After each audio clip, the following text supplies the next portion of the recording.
y vamos a hablar sobre los primeros auxilios psicológicos. Y vamos a empezar conversando un poquito sobre qué son los primeros auxilios. ¿Qué ya tenemos de los primeros auxilios en general?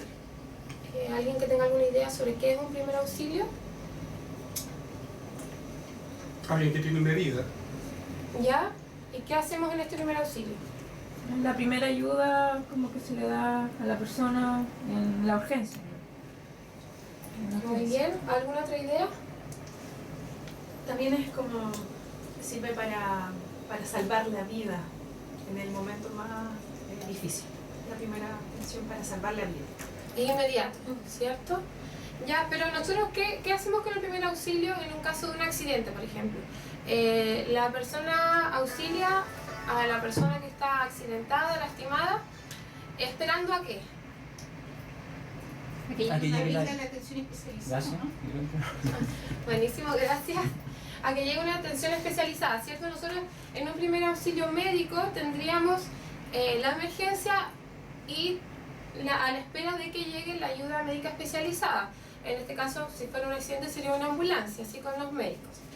Entonces, los primeros auxilios podemos pensar que los puede aplicar cualquier persona, por supuesto que esté capacitada en primeros auxilios, pero en realidad no tiene que ser un profesional de la salud para poder aplicar los primeros auxilios. Entonces, los primeros auxilios son la atención inmediata que se le da a una persona enferma o lesionada en el lugar de los acontecimientos, antes de que llegue el personal entrenado para manejar esta situación. Entonces tenemos la atención inmediata a la espera de la atención especializada. Y esa es la primera gran diferencia con los primeros auxilios psicológicos, que es de lo que vamos a hablar hoy día. ¿Por qué tenemos una gran diferencia? ¿Qué creen ustedes? ¿Cuál es la primera y gran diferencia entre un primer auxilio médico y un primer auxilio psicológico? Roberto. Que los primeros auxilios psicológicos solo los puede prestar también alguien especializado. No, en realidad también ¿No? lo puede prestar cualquier persona que esté capacitada siempre en primeros auxilios psicológicos. ¿Cuál creen ustedes que es la gran diferencia? Va enfocada a otro aspecto, a otro ámbito de la persona. A ver, pensemos, es inmediata, pero la gran diferencia ¿cuál es? Que no va a llegar una ambulancia después. No hay lesiones físicas. Los primeros auxilios psicológicos son una técnica de intervención en sí misma. Yo no tengo al servicio especializado después. Entonces la tenemos que considerar como una técnica en sí misma y tenemos que ver todas las características de esa técnica. El primer auxilio en lo que es la salud física, siempre vamos a tener al médico o a la asistencia especializada de los centros de salud a los que la persona se va a derivar si hay una lesión, ¿cierto? Pero en estos casos, cuando es la ayuda, el primer auxilio psicológico, nuestra técnica va a ser en sí misma, nuestra atención va a ser la única en ese momento, ¿sí? Los primeros auxilios psicológicos se utilizan con personas que acaban de sufrir el impacto de una noticia, un accidente, una catástrofe, una pérdida, víctimas de un atentado. Tenemos lo que son las emergencias masivas y también tenemos las emergencias y urgencias cotidianas, que puede ser un duelo, una pérdida de un ser querido, una situación de abuso, violación, de maltrato. Todas esas situaciones implican que nosotros podamos aplicar un primer auxilio psicológico. El objetivo es proteger a estas personas de que sigan sufriendo daños, ¿sí? Ahora después vamos a ir viendo bien en detalle cuál es el objetivo específico, son los objetivos específicos de los primeros auxilios psicológicos. Pero la razón principal de aplicar este primer auxilio es que podamos mitigar un poco ese dolor y que no se perpetúe en el tiempo, ¿sí? ¿Cuándo se aplican? ¿Cuándo aplicamos? ¿En qué tiempo yo puedo aplicar un primer auxilio? ¿Qué creen ustedes? O por la experiencia que tienen, ¿en qué tiempo de días, horas yo puedo aplicar el primer auxilio? Lo antes posible, yo creo. ¿Sí? ¿De forma inmediata? ¿Hasta cuándo? Piensen que estamos hablando de un primer auxilio psicológico. Hasta cuando la persona esté en capacidad de hacerse cargo de, como dice ahí, de manejarse y entender. Sí, en realidad el primer auxilio psicológico solamente es inmediatamente después del impacto y hasta 72 horas después. Esto es el primer auxilio psicológico. Si se aplican otras cosas después de ese tiempo, obviamente se aplican y se pueden aplicar y ojalá que se apliquen, estamos hablando de otras cosas, de una terapia, de un tratamiento, de un diagnóstico, pero lo que es un primer auxilio psicológico es dentro de las primeras 72 horas. ¿Sí? Por eso decimos también que si una persona se capacita en primeros auxilios psicológicos puede hacerlo cualquier persona que no sea profesional necesariamente, porque está bien estipulado qué es lo que podemos hacer con este auxilio. Los objetivos de los primeros auxilios psicológicos son reducir el nivel de estrés, por supuesto después de o esta gran noticia, o este gran impacto, o esta catástrofe que pudo haber sucedido, empezar a relacionar a estas personas con sus redes de apoyo, que después vamos a ver más en detalle lo que es las redes de apoyo primarias y secundarias, la familia y las ayudas comunitarias. Potenciar las estrategias de enfrentamiento de la persona, que eso es un punto fundamental en los primeros auxilios psicológicos, que lo vamos a ver, que tiene que ver con utilizar los recursos de la persona para que ella pueda salir adelante, ayudarla a que ella pueda localizar sus respuestas más saludables que en otras situaciones ya le han favorecido, que ella pueda sacar todas sus herramientas, su capacidad de resiliencia o no para ese momento, ¿sí? Y la prevención de las secuelas que podemos tener después del hecho. En realidad no hay estudios estadísticos que demuestren que después de una aplicación del primer auxilio realmente se pueda prevenir una secuela mucho mayor. Se están realizando estos estudios, pero hoy día no tenemos a ciencia exacta si realmente podríamos realmente prevenir esta secuela más grave. Pero por el momento sabemos que podemos ayudar, podemos calmar un poco el dolor de estas personas, ayudarles a transitar este momento de tristeza. Entonces eso ya es mucho lo que podemos hacer en este momento. Los primeros auxilios psicológicos no deben ser nunca una forma de sobreprotección, que hay que tener mucho cuidado con esto. Con respecto a lo que alguna vez conversamos sobre la discriminación positiva, que eso hay que tenerlo bien claro, porque en el momento del incidente, la catástrofe o la persona que está en duelo, es difícil no conmoverse o dejarse llevar por esta situación sabiendo lo que ha pasado, pero debemos tratar de mantener siempre esta perspectiva de que no debemos sobreproteger a la víctima, sino sacarla de ese lugar justamente de víctima para que ella pueda empezar a afrontar esta situación. Y no son una terapia y no deben ser una terapia, por eso nos limitamos a 72 horas también.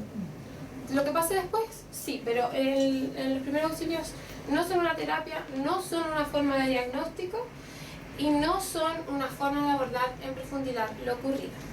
Este no es el momento para eso, ¿sí?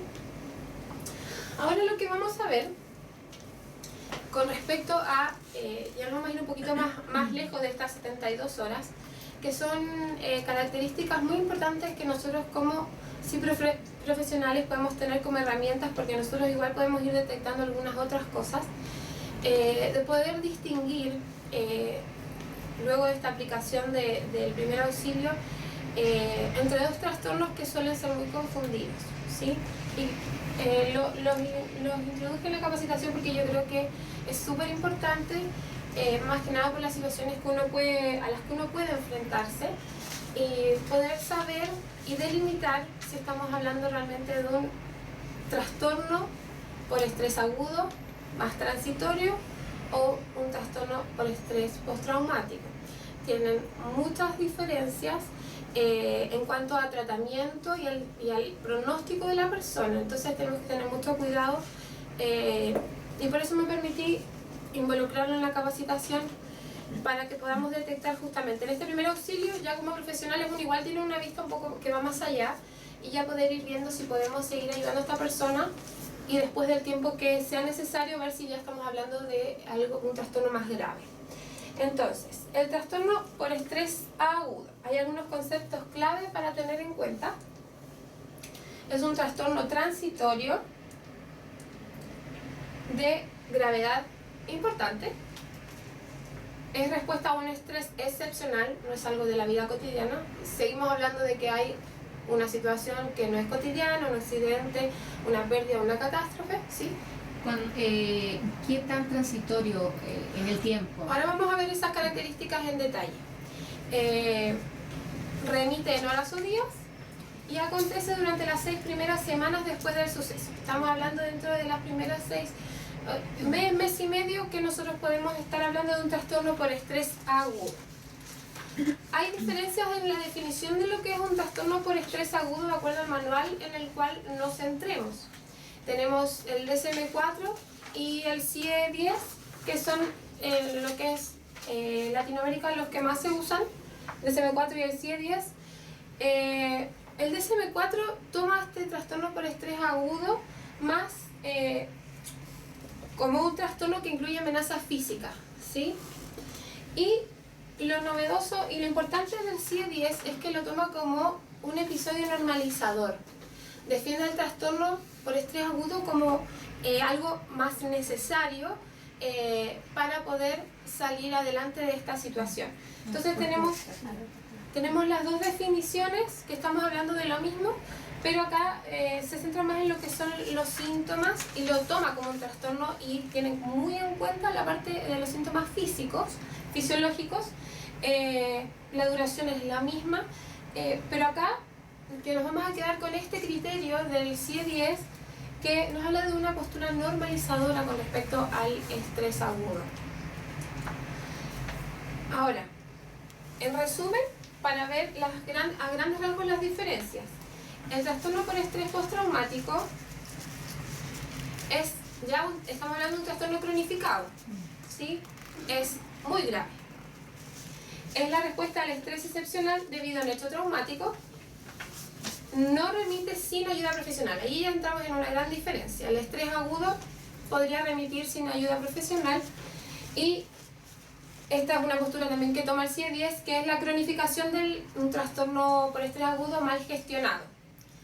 Bueno, que acá en el fondo nosotros, al ser profesionales de la salud mental, obviamente acá hay implicadas muchos antecedentes del paciente, ¿cierto? Si llega con un trastorno por estrés postraumático, no solamente vamos a estar viendo esta situación que pasó, esta catástrofe, esta emergencia, sin dejar de ver su vida anterior, sin dejar de ver que ya esta persona, para llegar a esto, tenía ciertas características y algunos recursos quizás deficientes para poder afrontar esta situación. Entonces esto no va a remitir sin ayuda profesional y es importante también tener en cuenta algunos síntomas para poder derivar también a psiquiatra con medicación, que ahí lo vamos a ir viendo, ¿sí? Y acá ya estamos hablando superior a un mes. Cuando hablamos del trastorno por estrés agudo, al mes deberíamos empezar a ver una disminución.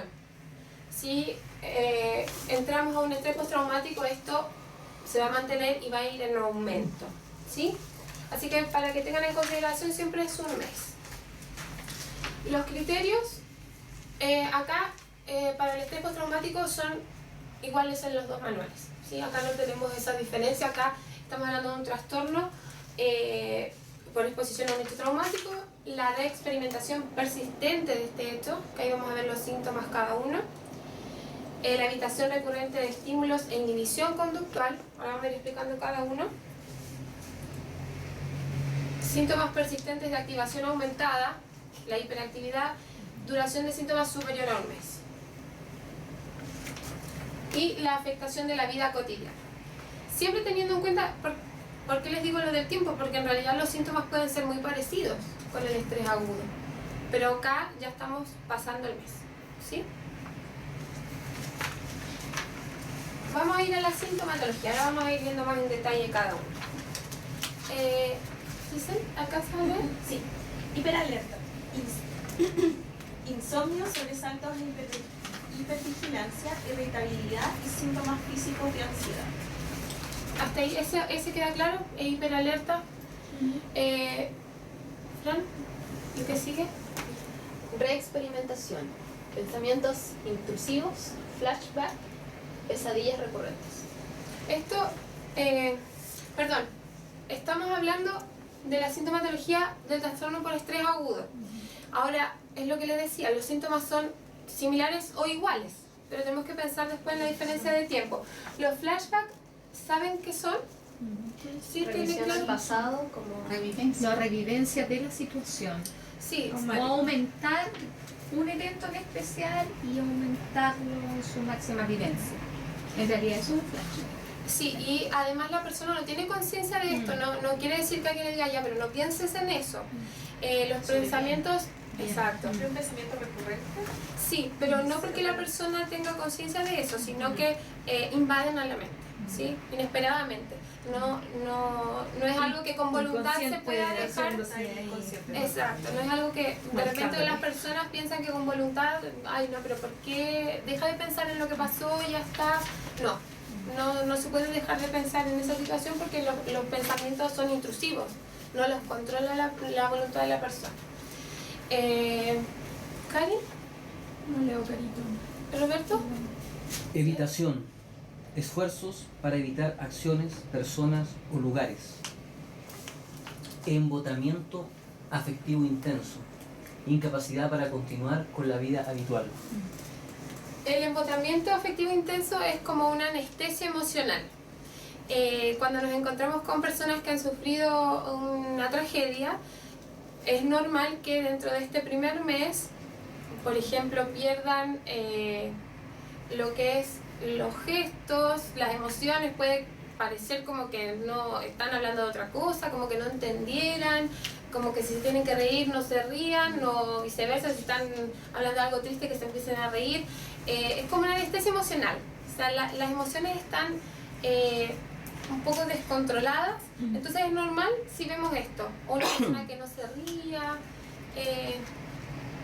que esté como... Exacto, emocionalmente.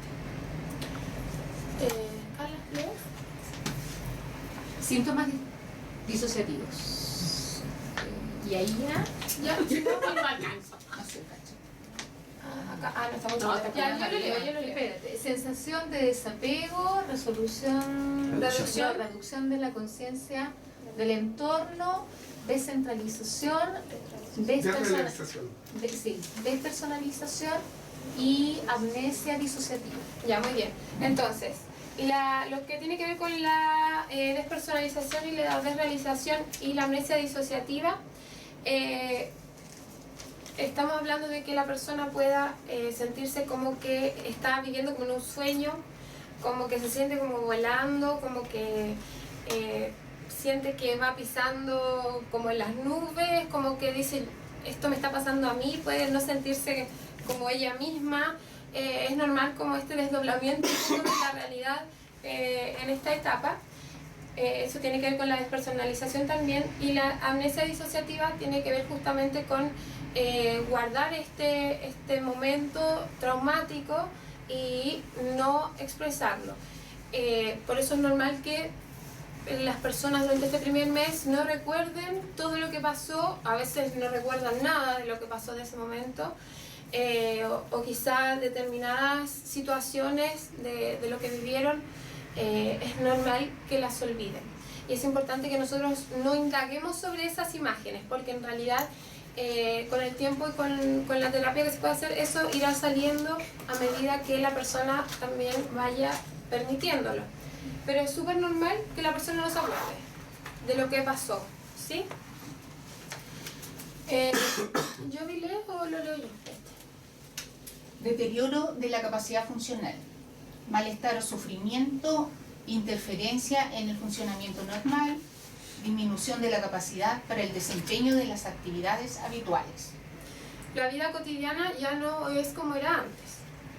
Hay una disminución de todo lo que es el desempeño anterior. Entonces las cosas que me gustaban quizás no me gusten, todo lo que hacía no lo hago, las personas con las que me sentía bien quizá ahora no quiero estar.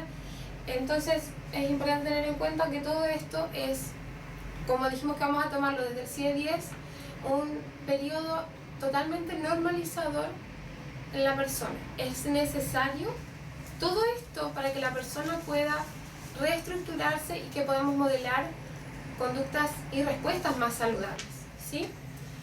Entonces lo que vamos a hacer, no vamos a leer los síntomas del trastorno por estrés postraumático porque son los mismos, pero recordemos que esto en el trastorno por estrés agudo tiene que empezar a disminuir al mes. Cuando esto ya vemos que llegando el mes se sigue manteniendo con la misma intensidad y aún más, o empiezan a aparecer cosas nuevas, tenemos que empezar a considerar un trastorno por estrés postraumático. Que acá dijimos que este no remite sin ayuda profesional. Sí o sí es fundamental derivar a la persona a un especialista. Y como les digo, no los vamos a leer porque son los mismos. Si ustedes pueden ver en la presentación que después les vamos a mandar, la van a poder tener, en realidad son los mismos síntomas. Acá se suma uno en evitación, que ya estamos hablando de dificultades para planificar o visualizar un futuro. ¿Sí? Ahí ya se va encerrando cada vez más la persona. Esta evitación es cada vez más fuerte en el trastorno por estrés postraumático. Para hablar un poquito de lo que es la epidemiología del trastorno por estrés agudo, se los voy a leer yo. La mayoría de la población ha vivido alguna experiencia traumática, por eso es mejor que lo tomemos como una experiencia normalizadora, un periodo normalizador, porque todos hemos vivido o podemos vivir experiencias traumáticas. Su prevalencia varía a lo largo de la vida en las diferentes culturas, de acuerdo a en qué parte del mundo nos encontremos. También es cierto que podemos tener países donde hay más catástrofes, países donde hay catástrofes naturales, países donde están en guerra, entonces tenemos que tener en cuenta esas diferencias culturales, por eso la prevalencia varía de acuerdo a donde nos encontremos. Con el paso del tiempo el número de afectados va disminuyendo porque en realidad también la persona se va preparando y va generando si no tiene muchas actitudes resilientes, igual uno las va generando a medida que va avanzando en la vida. El trastorno por estrés agudo puede presentarse en cualquier grupo de edad, en ambos sexos, pero se observa mayor prevalencia en mujeres, ¿sí? Que padecen abuso físico y o sexual o asaltos con violencia. Entonces se ve más el trastorno por estrés agudo en mujeres. Y en hombres la mayor prevalencia se observa en aquellos que participan en combates, víctimas de atentados y donde ven amenazada su integridad física. Entonces ahí también pensando un poquito en lo que es la parte cultural, los países de guerra y demás, ahí vamos a tener más este trastorno. Situaciones extremas de trauma, pueden ser accidentes automovilísticos, estresores médicos, pérdidas de empleo. Tenemos que considerar todas estas situaciones dentro de lo que es el trastorno por estrés agudo y dentro de nuestro primer auxilio psicológico, porque en estas situaciones es donde siempre vamos a poder aplicarlos, en cualquier momento de esto, cualquier momento estresor para una persona, ¿sí? Desastres antropogénicos, bueno, eso tiene que ver con los desastres que genera el hombre y desastres naturales. Y un poquito de la epidemiología del estrés postraumático, varía en función del contexto también, el territorio si está en guerra o no. Acá, como decíamos, ya la gente se va recuperando, lo vamos recuperando más rápido, vamos generando más herramientas, y un 35% va a generar un estrés postraumático. Es muy alto el nivel de porcentaje de personas que generan un trastorno por estrés postraumático. ¿Estos porcentajes son iguales en niños, en adolescentes y en adultos? Estos estudios son en adultos, mujeres y hombres. Entonces, dentro de la población adulta, sin diferencia de sexo, el 35% puede desarrollar. Pero recuerden que de ese 35%, que es muy alto el número, pero no todos sufren esas catástrofes masivas o tan grandes. Entonces tenemos que pensar que de la persona que sufre la emergencia, ahí tenemos un 35% que desarrolla estrés postraumático. Bueno, y lo que hablábamos, valores más bajos en hombres que en mujeres. Y ahora vamos a volver un poquito a los primeros auxilios psicológicos. Entonces, quedó clara la diferencia entre lo que es un trastorno por estrés agudo y un trastorno por estrés postraumático. Es importante para nosotros como profesionales tener en cuenta esta diferencia para saber si necesitamos una intervención interdisciplinaria, si es necesario y fundamental derivar a la persona a un servicio de asistencia. Nosotros cuando apliquemos el primer auxilio psicológico, cuando tenemos la oportunidad, podemos ver, como les decía, algunas de estos síntomas los vamos a encontrar, pero es importante recordar que para hacer una derivación tenemos que estar pasando el mes de esta persona. Por eso los primeros auxilios psicológicos son importantes siempre con un seguimiento. Porque al hacer solamente la aplicación del primer auxilio, que puede ser si se da fortuitamente, qué bueno que sepamos aplicarlos para poder ayudar a las más personas que podamos, pero la idea y lo mejor sería que podamos hacer un seguimiento de estas personas, porque al tener todos los antecedentes desde el momento que pasó el hecho hasta este mes, hacer este seguimiento, si la persona pudo utilizar sus recursos, si estos fueron suficientes o si necesitamos hacer una derivación, eso sería lo ideal, ¿sí? Entonces dijimos que los primeros auxilios psicológicos eran proveer y promover la seguridad física, traer calma a estas personas, tranquilidad y conectarlo con sus redes de apoyo primarias y secundarias. Las primarias estamos hablando de la familia y las secundarias estamos hablando ya de redes de apoyo comunitarias. Acá tenemos que empezar ya a aplicar el primer auxilio nosotros. Vamos a auxiliar a esta persona a dar pasos concretos. ¿Qué pasa? Cuando la persona sufre este trauma, su capacidad de control la pierde por completo. Entonces tenemos que ayudar a esta persona que empiece a dar pasos concretos sobre la marcha, ¿sí? Y cosas básicas, por ejemplo, incluye el manejo adecuado de sentimientos, control de componentes subjetivos de la situación y comenzar el proceso de solución del problema. Cuando la persona vive el trauma, pierde el control de toda la situación. Es también normal que tengan, por ejemplo, como vacíos cognitivos, no retienen información, no retenemos información, tiene que ser muy clara, muy concisa y corta, porque es muy difícil retener información en este momento. Acuérdense que estamos hablando dentro de las primeras 72 horas. Entonces tenemos que transmitir toda esta información de una forma clara, sencilla y pensando que esta persona tiene dificultades para entendernos, ¿sí? Como les digo, es normal que esta persona no nos entienda o que tenga estos vacíos cognitivos, ¿sí?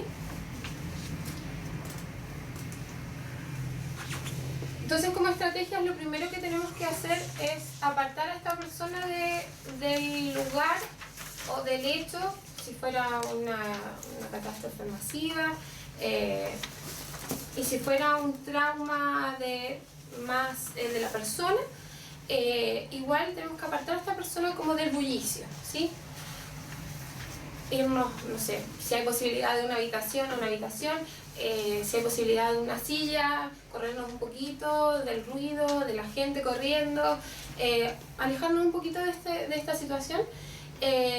Y lo primero que tenemos que hacer es cubrir necesidades básicas. Primero, dijimos que tenía vacíos cognitivos y además podemos estar hablando también de que, ¿se acuerdan esta anestesia emocional? No, si hace frío o calor no lo van a sentir. Entonces es importante que nosotros, de acuerdo a nuestra temperatura corporal, verifiquemos eso. O sea, si hace mucho frío y vemos que la persona está desabrigada, preocuparnos de que esté abrigada, si hace calor lo mismo, porque ellos no van a tener noción de esto, ¿sí? Proporcionarles un vaso de agua, que quizá con todo lo que ha pasado, un vaso de agua es fundamental y esta persona no se va a dar cuenta. Entonces, cubrir primero lo básico, ¿sí? Que la persona esté con un vaso de agua, si es necesario, abrigada.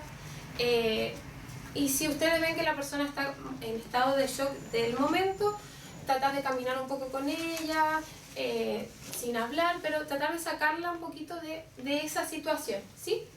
Y necesidades especiales, si hay algún medicamento o algo, que también, imagínense, si no podemos retener información, no nos vamos a acordar si es una persona que necesita un medicamento, no sé, diabéticos, hipertensos. Entonces preguntar, ¿toma alguna medicación? Esas cosas son básicas, ¿sí? Y bueno, un traductor, que en la emergencia eso se pierde porque en realidad hay gente que sí lo necesita. Esas son ya necesidades especiales, pero es importante tenerlas en cuenta. Proporcionar medios materiales como lápiz, papel, teléfonos, ropa de abrigo, informar sobre lo que está ocurriendo. Acá es algo súper importante. El lápiz y el papel es muy importante para la persona porque la persona se da cuenta que no está pudiendo retener información y quizá quiere tomar nota de algo tan sencillo pero que es súper importante. Entonces preguntarle si necesita un lápiz, un papel, un celular, algo que nosotros podamos proporcionar en ese momento. Y hay que informar sobre lo que está ocurriendo. Es importante no mentir, ¿sí?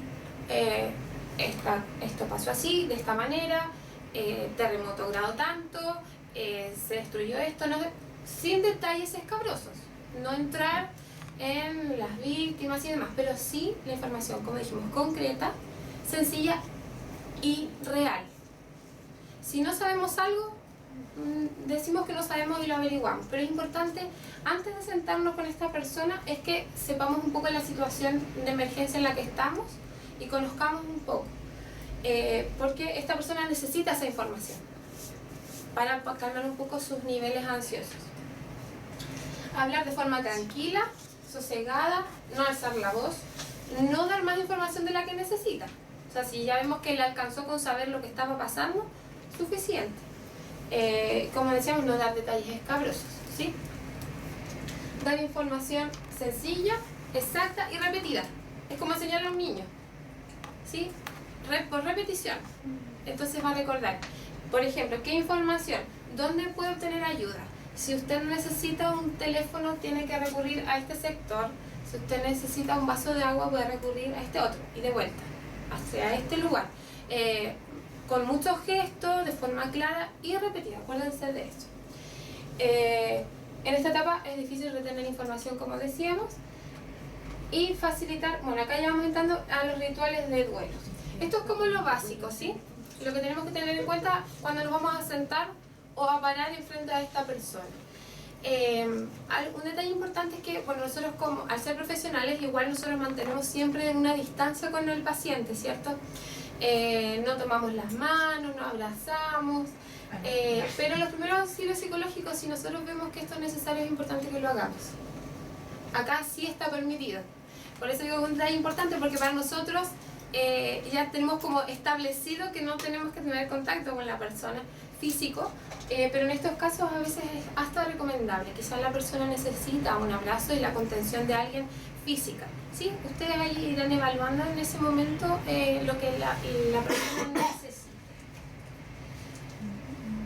Entonces, primero vamos a presentarnos con esta persona, porque en realidad si es una emergencia masiva, no nos va a conocer. Presentarnos, decirles que somos voluntarios, que lo vamos a ayudar. Miren, como dice acá esta frase, es la mejor. Vamos a intentar que estos primeros momentos sean un poco más fáciles, se gestionen de la forma más correcta, ya que siempre son complicados. Es suficiente para que la persona diga, bueno, esta persona me va a poder ayudar en lo que necesito ahora. Preguntar a la persona su nombre y cómo llegó ahí.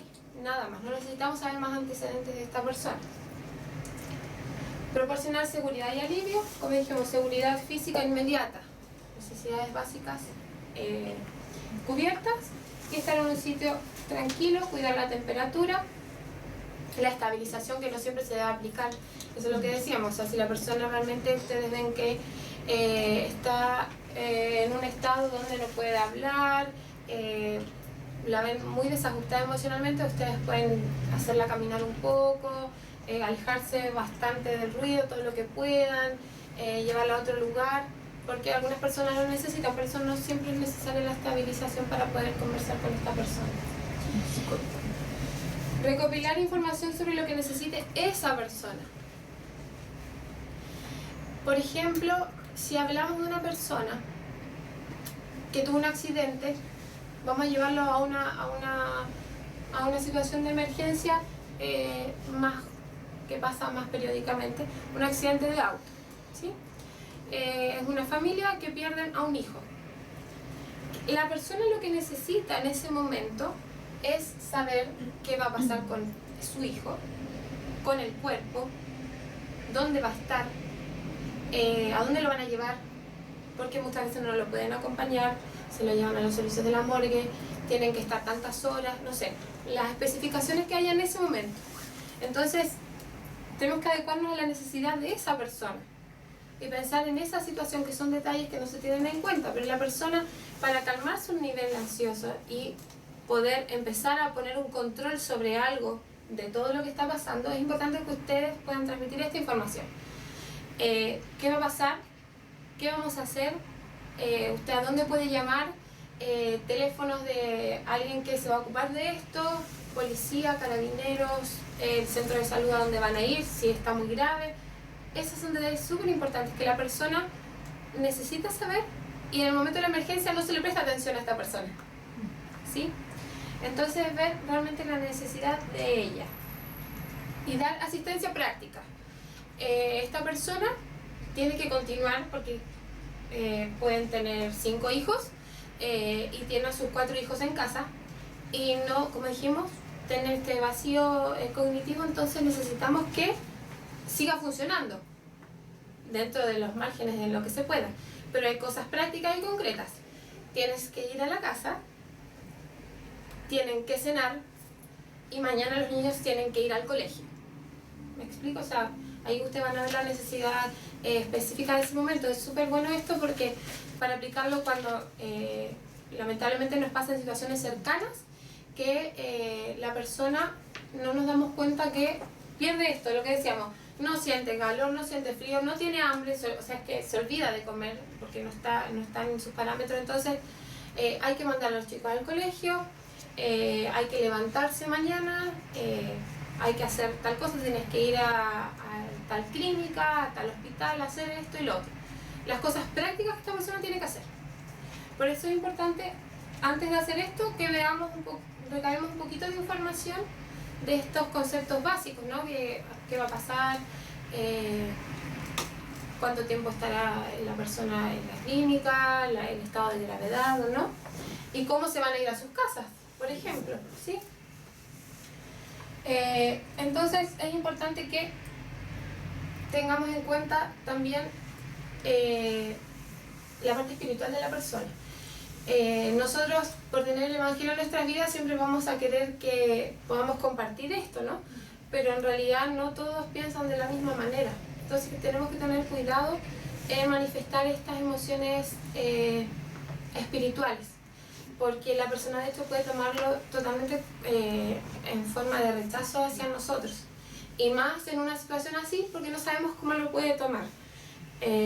O cómo puede cuestionar en ese momento lo que le pasó. Entonces tenemos que tener cuidado con esa parte, ir con un poquito más de calma en la parte espiritual. Después, si vemos que eso se desarrolla, podemos ahí ampliar un poquito. Entonces, ¿quedó claro cuáles son los pasos en el primer auxilio psicológico? Ya. Entonces, llegamos al cierre de lo que es la aplicación del primer auxilio psicológico. Es bien concreto lo que podemos hacer en el primer auxilio, ¿sí? Y lo que tenemos que, con lo que no tenemos que irnos y lo que tiene que quedar claro es dejar conectada con la red de apoyo a la persona. Como dijimos, si es una persona con su familia directa, familiares que pueda tener, o ya si no estamos hablando de los recursos y las redes de apoyo, dar información sobre cómo afrontar una situación crítica. Esto tiene que ver un poquito también, ahí nosotros podemos desarrollar más, si nos metemos un poco más en este punto, tiene que ver también con manifestarles lo que les puede pasar de aquí en adelante, lo que va a venir en estos días, estos síntomas de los que hablamos. ¿Por qué? Porque no solamente la persona se puede asustar, sino también el entorno, porque no todos necesariamente sabemos las cosas que nos pueden pasar. Y como nosotros tenemos esa información, podemos prevenir a la familia manifestándoles que esta persona puede tener este síntoma. Este otro síntoma es que es totalmente normalizador y regulador. Es importante para que la familia no se asuste y para que la misma persona también no piense que debería recurrir inmediatamente a una asistencia médica. Ahora sí, si estamos hablando ya, como dijimos, de otros síntomas como alucinaciones, ya riesgo de la vida de la persona o terceros, esos son los únicos casos en los que sí deberíamos recurrir a un profesional. Y es importante mencionar a la familia o a quien rodea a esta persona estos casos puntuales de derivación, ¿sí? Y dar herramientas sobre cómo funcionar los primeros días. Por ejemplo, que hay material que les vamos a enviar que, se llama... bueno, hay dos materiales que vamos a ir mandando más. Por ejemplo, en las herramientas estamos hablando de facilitar, por ejemplo, rituales de duelo, que es súper importante porque cuando son emergencias masivas esto no se toma en cuenta. Nosotros sabemos que es súper importante simbólicamente que la persona pueda hacer su duelo. Entonces el material que tenemos es con respecto a los niños, cómo explicar la muerte a los niños y si deben ir los niños o no a los funerales. Y hay más información que también vamos a enviar.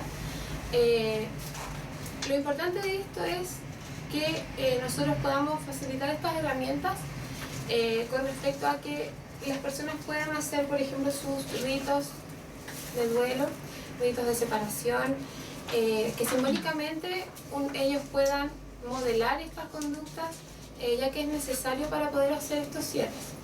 ¿Qué creen, por ejemplo, si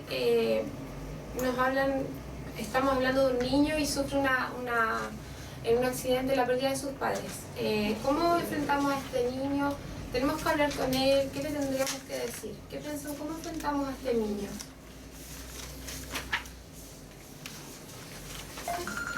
¿Ah? ¿Qué información le daría? Estamos hablando de un niño de 2 años a 9. 2 a 9. Porque después hay características más específicas, pero en general a todos los niños y adolescentes se les transmite la misma información. Es súper importante que también no debemos perder de vista que los niños viven en un mundo mitad fantasía, mitad real. Entonces es importante que aclaremos que la persona fallecida no va a volver. Porque, por ejemplo, si ven dibujos animados, monos, ¿qué pasa? La muerte es algo temporal. Si no hay entonces, reversibilidad. Exacto. Entonces hay que eliminar esa fantasía, porque si no es mucho más frustrante para este niño la espera de este regreso que no llega, y puede pasar mucho tiempo y esto sí puede generar trastornos más graves en el futuro. Sí. Entonces es recomendado que un niñito, la primera información que yo le entregué, sus papás fallecieron, entregársela en ese momento. Exacto. Ojalá nosotros, si somos, por ejemplo, el primer auxilio, lo que deberíamos hacer es buscar al más cercano que esté. Por ejemplo, un tío, un papá, la mamá, un hermano. De ahí hacia atrás, del más cercano a los que haya, y que esa persona más cercana que haya en ese momento se lo transmita. Y con claridad. Siempre decimos, sin los detalles, ¿no? Pero sí es importante decirle lo que pasó, que ellos fallecieron y que no van a volver. Ahí, bueno, toda la parte espiritual o no, de que dónde estén, pero que no van a volver, es importante, porque si no, él ya en ese momento automáticamente él espera el regreso. Y ahí ya vamos a generar nosotros un espacio donde se puedan generar otros trastornos, ¿sí? Entonces es importante dejar claro,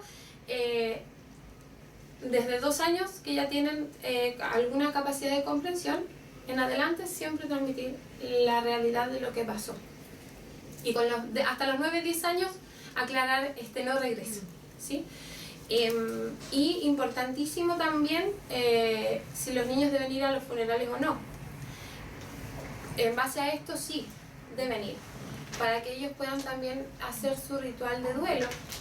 Que todos tenemos, o sea, todos los duelos tienen sus etapas, algunos los podemos hacer más rápido o más lento, pero es importante, y para facilitar y modelar estas conductas más saludables, es que nosotros facilitemos esas herramientas y proporcionemos estas actividades simbólicas donde la persona pueda hacer un cierre a esto.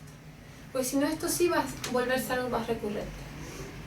Entonces, por eso digo, nosotros ahí como profesionales un poquito más podemos ayudar más finamente, pero eso no limita que, como les decía, cualquier persona preparada pueda aplicar un primer auxilio psicológico.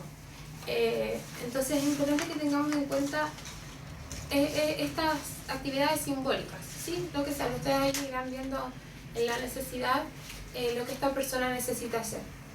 Y en catástrofes masivas, igual hay formas de hacer este duelo simbólicamente. Es importante que se haga lo antes posible para poder cerrar eso. Entonces, también les voy a mandar información sobre las etapas de duelo. Esta es información que quizá ya la saben, pero más que nada para recordar y compartir, y que en estos momentos es importante que las apliquemos. ¿Tienes alguna información de etapas de duelo sin cuerpo? Sí. Eso es súper importante. Sí, ahí están los rituales simbólicos netos. Pero sí. Ya, les voy a mandar esa información. Así que en caso de secuestro, ¿Ah? en caso de secuestro y ese tipo de actividades también se presta una ayuda como un primer auxilio psicológico en el momento, a pesar de que no hay respuesta de nada. Por supuesto que sí. ¿Por qué? Tú tienes que pensar que la persona, el evento traumático puede ser cualquiera. Y que, o sea, todas las características de traumático de que una persona que uno quiere o aprecia sea secuestrada. Entonces, en este momento debemos aplicar el primer auxilio psicológico. ¿Por qué? Acuérdate que primero la persona tiene vacíos cognitivos, anestesia emocional, puede perder la noción totalmente de todo, y la persona, más en situaciones así, siente que no tiene control sobre nada. ¿Qué información tú le entregas? Entonces ahí está, tú para darle algo de control, tú le tienes que dar información real y concreta. Lo que pasó, lo que tú sabes, porque tampoco podemos, es que eso hay que tener mucho cuidado, porque uno cuando quiere a la persona, pues digo, si nos pasa entre cercanos, cuando uno quiere a la persona, uno quisiera que, como envolverla, sí. Entonces hay que tener cuidado con no crear falsas expectativas, con no dar promesas falsas, porque en realidad si hay un secuestro, las posibilidades no las sabemos. Ser bien claros con respecto a eso, y no dejarnos llevar por el deseo un poco de lo que uno quiera. Pero en realidad, ya tú al darle esta información, ya le estás dando un poco de control sobre la situación. Es importante que de pasos chiquititos la persona pueda ir tomando decisiones en cosas pequeñas, pero así es la forma en que, como decíamos, normalizadora de que uno ahí ya después se va explayando y va tomando de nuevo como las riendas un poco sobre su vida. Es importante que la persona retome sus actividades diarias, cotidianas, de siempre, porque lo que pasa es que con toda esta sobreprotección que el entorno le da a la persona, a la víctima, es importante que nosotros en este primer auxilio tratemos de despegar un poco esto, y por eso es importante no solo con la persona afectada, sino también con su entorno familiar cercano, para poder darles estas herramientas de que no haya sobreprotección o discriminación positiva, porque inevitablemente la estamos nosotros encerrando y encapsulando más en esta anestesia emocional y en esta no vivencia y no enfrentamiento de las situaciones. Entonces nosotros ya, como digo, tenemos un poquito más para desarrollar al ser profesionales. Entonces es importante que, si bien reconocemos que ese primer mes es normal que la persona no quiera ir a esos lugares, no quiera encontrarse con ciertas personas, no quiera hacer determinadas cosas, también sabemos que, o no recuerde el momento, también sabemos que sí es importante que esas cosas pasen. Entonces nosotros podemos ir modelando, hacer una psicohigiene, empoderar a la familia y a esta persona para que estas cosas empiecen a ocurrir. Por eso decía que lo ideal es que hagamos un seguimiento. ¿Por qué?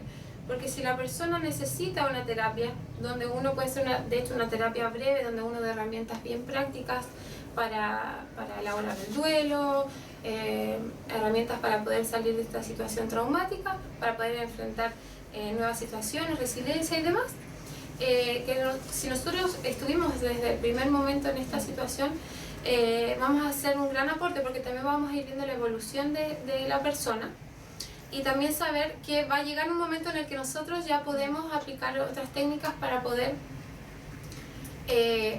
volver esta vivencia traumática, que eso es lo que genera los flashbacks, los pensamientos recurrentes, las pesadillas. Se queda como vivencia. ¿Qué pasa? La persona guarda esta vivencia. Y si no la sacan, queda como vivencia. Entonces yo tengo que trabajar sobre esa vivencia para volverla un recuerdo y una imagen.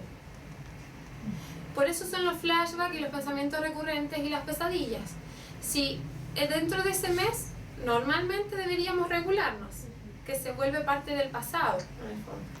Pero si vemos que esta persona tiene dificultades para salir de eso, de esa vivencia, es donde tenemos que empezar a trabajar sobre ella, y ahí sí es importante empezar a ahondar más detallada y específicamente sobre esa vivencia traumática, para que deje de ser vivencia, ¿sí? Se vuelva solamente una imagen y un recuerdo.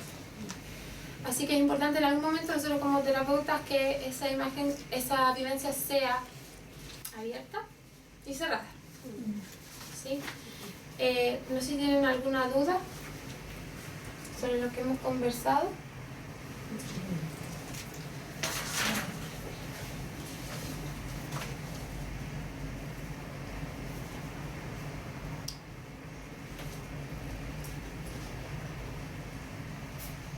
Tómense su tiempo para preguntar. Después pueden enviar preguntas por correo, si no.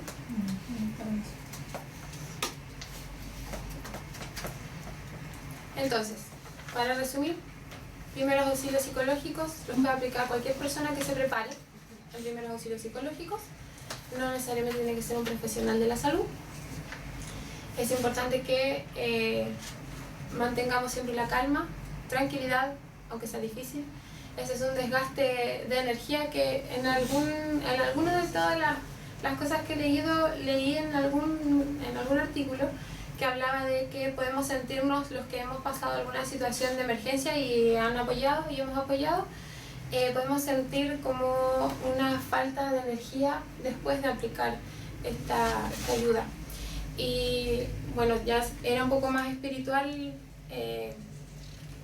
nosotros podemos decir un poco más espiritual porque en realidad el artículo hablaba bien concretamente de esta energía, que podemos sentirnos totalmente devastados después de aplicar un primer auxilio psicológico, pero es normal, ya que nosotros emocionalmente, espiritualmente, vamos a dejar nuestra energía en esa otra persona. Esa es la idea. Entonces ahí no solamente está la parte del profesional, sino también de la persona. El primer auxilio psicológico es totalmente voluntario en todo el mundo.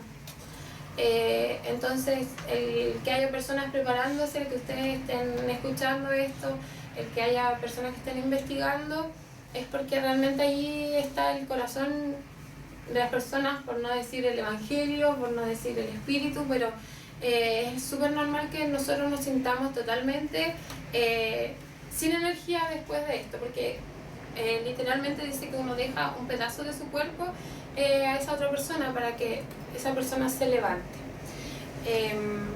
Entonces, los primeros auxilios psicológicos los podemos aplicar a cualquier persona, sin distinción de raza, sexo ni edad. Es importante nosotros como profesionales ya para lo posterior tener en cuenta la diferencia entre un estrés agudo y un estrés postraumático, ¿sí? Ahí necesitamos fundamentalmente derivar a esta persona a un especialista, ¿sí? Y evaluar una intervención con un psiquiatra, ¿sí? Una interconsulta con un psiquiatra. Los pasos para tratar de recordar lo más simple es siempre cubrir la necesidad básica de la persona y escuchar a la persona en su necesidad, ser claros, concisos, repetición. No se olviden que esta persona no está en su completa funcionalidad, y siempre con todo el amor que lo han hecho, que quiero llegar a esta. Oh, qué bonita.